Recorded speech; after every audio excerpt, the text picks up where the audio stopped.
A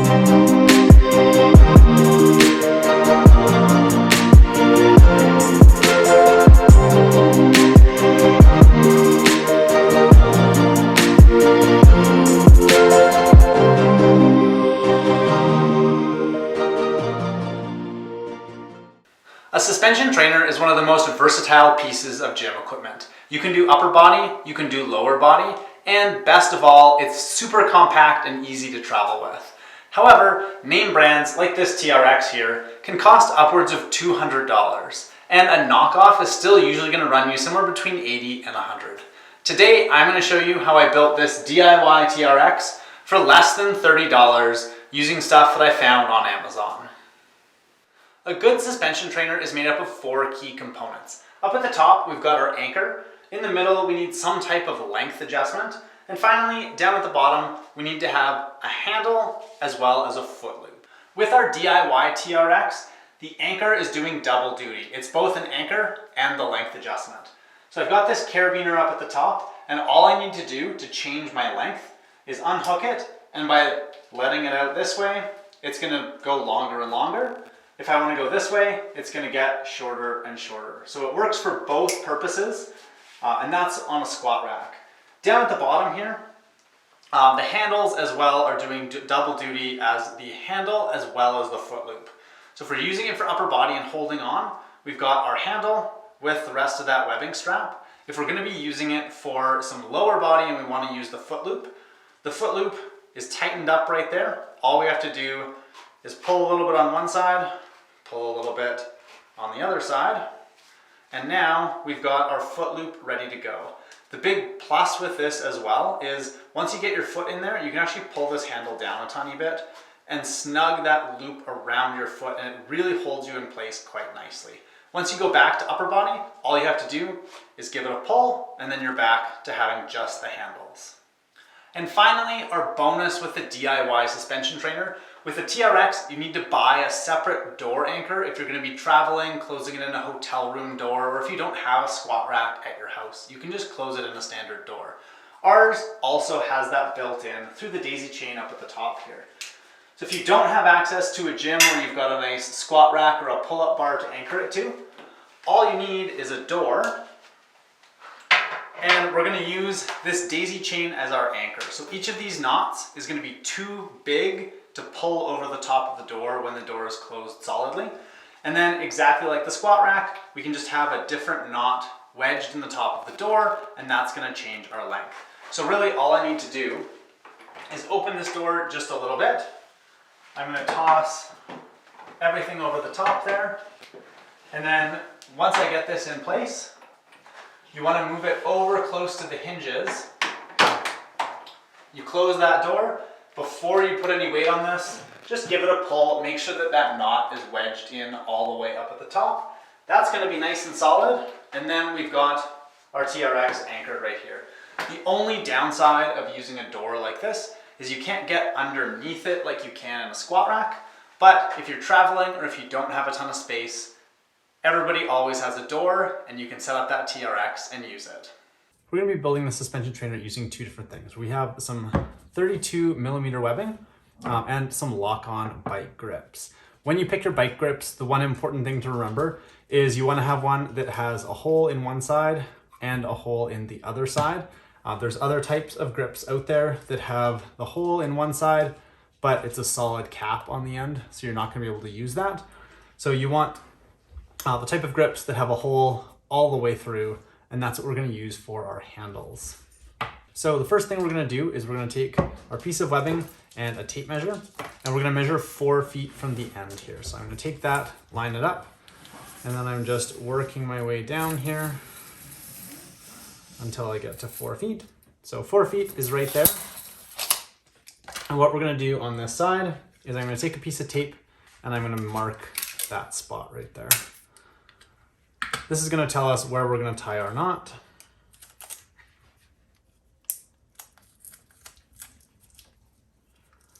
And this doesn't have to be exact as long as it's the same on both sides. So taking my other piece of webbing,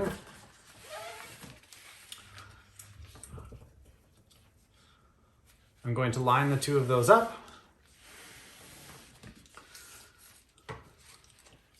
And then I'm going to do the same thing with a second piece of tape.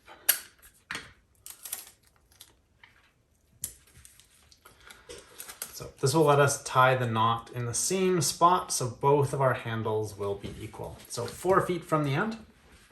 The next thing I'm going to do is I'm going to take one of my bike grips, and I'm going to start at the end here. So I'm going to take this, I'm going to fold it in half, and I'm going to feed it through. And when that comes out the other end, I'm going to pull it all the way down here. And now what we're going to be doing to make our leg loop, we're going to take this and feed it back through a second time.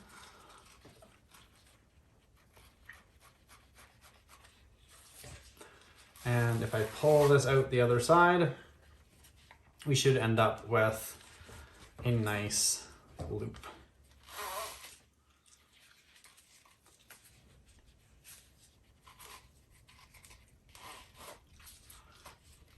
So if I pull it tight, it should look something like that.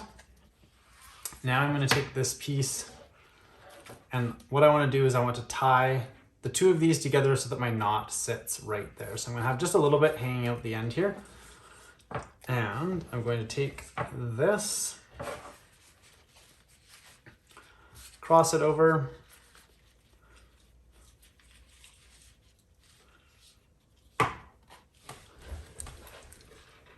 so I've got this laid out. I've got my mark where I'm going to tie my knot, and I've got everything looped tight around the handle. So I'm going to take it here, and I'm going to cross these two over. So I have one nice continuous loop. Try to make sure all of these are nice and flat.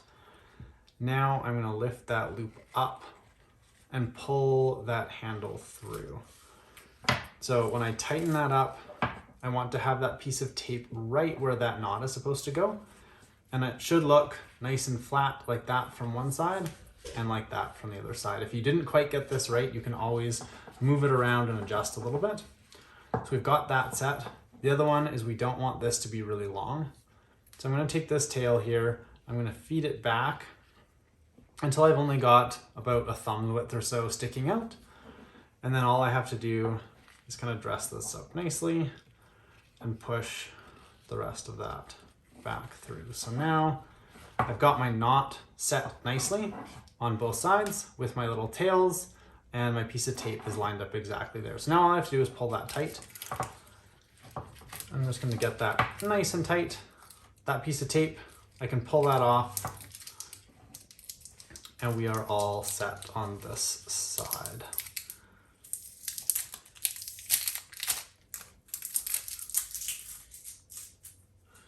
So once I've pulled that tight, we have just a little bit of a tail there. You could always cut this off, and then it would be a little bit more flush. And then finally, to get that handle nice and level, you're just gonna fiddle around with your straps over on this side.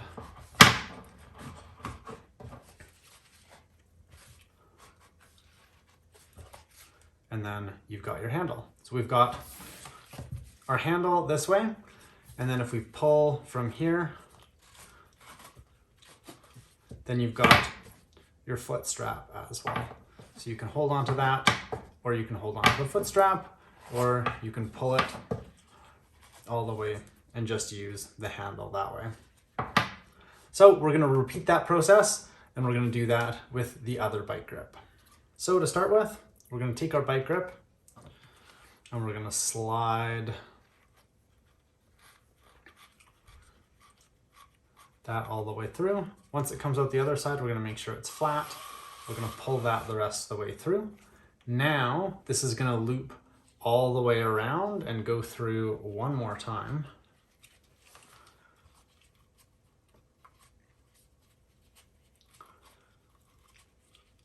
And as soon as it comes out the other side, we can take that, we're gonna pull that tight, and we're just gonna work this down a little ways.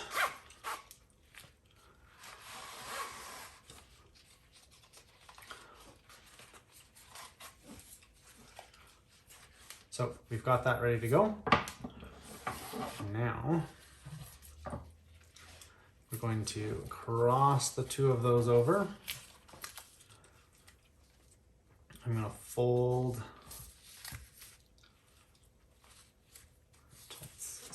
this way. So now I'm going to fold it this way and cross it. So that's one nice continuous loop. That's going to get folded up and over, and that's going to come through. So now I've got my knot sitting nicely, but I have to move my knot up to there. So all I'm going to do is I'm just going to fiddle around with these different pieces until I get that knot in the right spot. So now I've got that short thumb width piece of this, got my tape, it's all nice and snug, and all I have to do is pull that tight.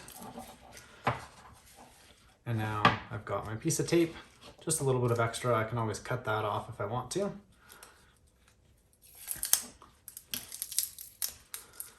Now we can take that piece of tape off because it was just a marker. So there we have it. We've got our handle, and now to adjust it, all we need to do is pull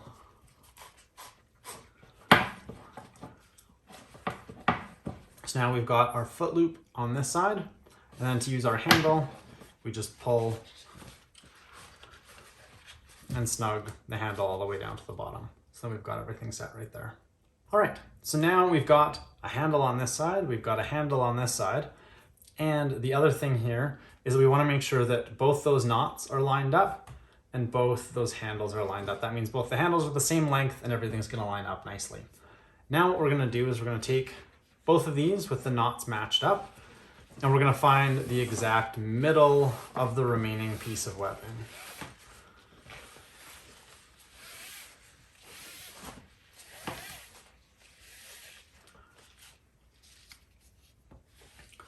So now that we've got the exact middle, all we're going to do is we're going to work down this tying knots as we go. Exact same as last time. We're going to take that piece, we're going to loop it around like so, and then back through. So when we have that knot, it should sit nice and flat and nice and flat. So that first one that we're going to do, that's going to be for our very top anchor. So we can pull that tight. Then we're going to work our way down. Same thing with that, nice and flat. We're going to cross it over, come through the middle, and we'll tie our next knot.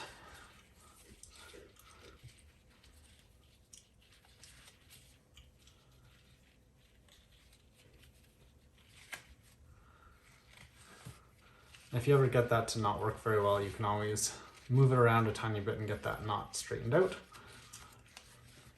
So each of our knots, we want to have about a fist width in between each. So I'm going to pull that one tight. So we've got one fist, and we're going to work our way the rest of the way down here.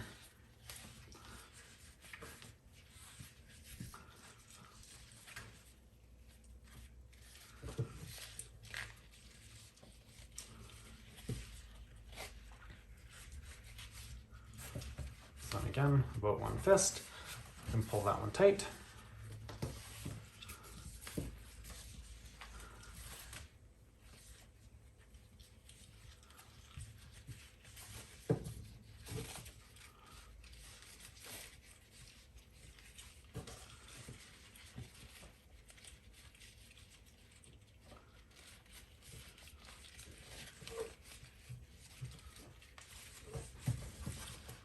And again, one fist, and pull that one tight. So what you'll end up with is your piece at the top here, and you'll have multiple knots. Depending on what length of webbing you got, you might need to tie more or less knots. It's all going to depend on how high you want to have it off the ground. So that's how you build a DIY suspension trainer for less than $30. We've got links to all the products that we used down in the description below, and if you have any questions, feel free to ask us in the comments. Thanks for watching. We'll see you in the next one.